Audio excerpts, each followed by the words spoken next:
Hi student, as IFA April 2024 results are out now. So if you are done with all core principal subjects and I'm not planning to start with core practice exams and I've already done with one SP, be it SP1 or SP2, and are now confused at which SP you should plan for. So if you are done with SP1 and you want to be in the life insurance field or health insurance, you can plan ahead with SP2 and vice versa as well, that if you are done with SP2, go ahead with SP1 for upcoming September 2024.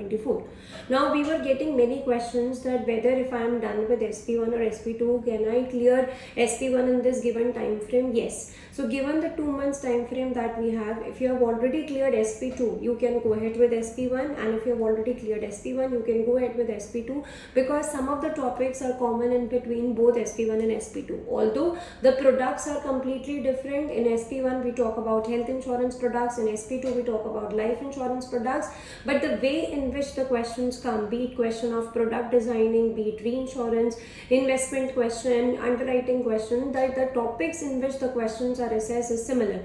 So if you understand the approach of one particular SP, you can just apply the knowledge that you have understood and your application skills in the another SP2.